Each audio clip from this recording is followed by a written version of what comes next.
Welcome to the deep dive, everyone. We are so glad you're here. Today, our mission is to distill this massive, fascinating stack of articles and engineering specs about the upcoming Volkswagen ID California cruise.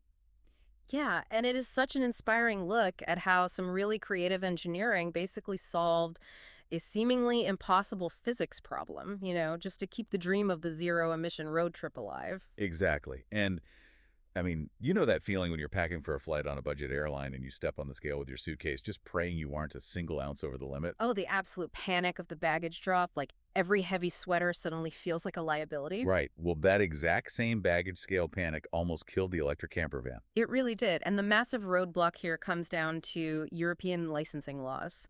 Basically, a standard Class B license legally caps a vehicle's total weight at 3.5 tons. Which doesn't sound too bad until you remember the battery. Right. EV batteries are just incredibly heavy. So if VW used the traditional rigid wooden cabinets from, say, their older T6.1 models, it's a massive liability. Yeah, the math just doesn't work. Like if you put those fixed furnishings inside an EV chassis, the van hits 3,000 kilograms empty, Empty. Before you even put a driver in the front seat. which is wild. It's like having a 50-pound luggage limit, but your empty suitcase weighs 49 pounds. You can legally carry the battery, but you can't carry your family. Exactly. It leaves you with a payload of less than 500 kilograms. And I mean, 4 adult passengers average around 320 kilos right there. So you toss in fresh water, some food, a couple of bicycles. And you instantly cross the legal threshold. Everyday drivers would literally be forced to get a commercial license, which, completely destroys the commercial viability for a normal family. Right, so if you can't shrink a 1,000-pound lithium battery, what do you do? Well, apparently you call extreme sports designers. Extreme sports. Yeah.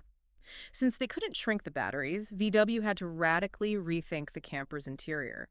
They partnered with a Bavarian specialist called Stuff Bubble. Stuff Bubble, that is an amazing name. It is, and they looked closely at kite surfing and paragliding, actually. Yeah. They borrowed pneumatic technology to invent the world's first inflatable camping kitchen. Oh, wow. And a lightweight modular bed, too. Okay, wait, I have to push back here for a second because when I hear inflatable kitchen, I instantly picture like a cheap punctured pool float just deflating while I'm trying to make my morning coffee. How is this actually practical? I know, it sounds absurd, but they aren't using cheap PVC. They're utilizing drop stitch technology. Oh, like what they use in inflatable paddle boards. Exactly like that. Imagine the inside of the inflatable structure just filled with tens of thousands of fine polyester threads connecting the top and bottom layers of high tensile fabric. Ah, so when you pump air into it, those threads pull tight and lock the shape in place. That's the secret.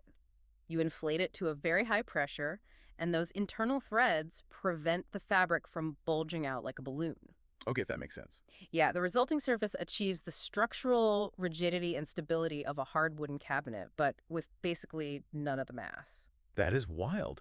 Yet the entire kitchen module, which, by the way, somehow includes an integrated water circuit, weighs under 10 kilograms. Under 10 kilos, yeah. And the bed setup is just 12 kilograms for a double, but it safely supports 4 sleeping berths when you combine the modules. And, by solving this massive weight crisis, they inadvertently revolutionized the vehicle's everyday utility, too. They really did. VWN's CEO, Stefan Mecca, actually described this as liberating the camper van. Liberating it, yeah.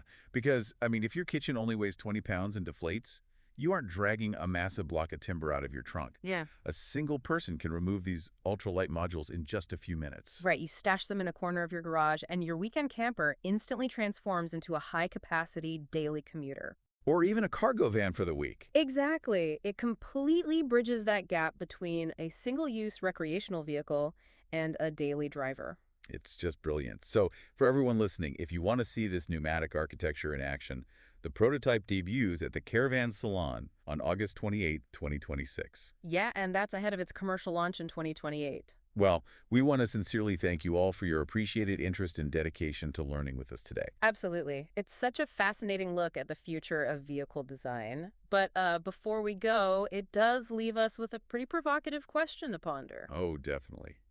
If inflatable pneumatic architecture can completely replace heavy wooden cabinets in a moving vehicle, what other heavy rigid parts of our homes or daily lives might soon be replaced by engineered air? Makes you look at that heavy budget airline suitcase totally differently, doesn't Yeah, it? it really does. Keep wondering about that, and we'll catch you next time.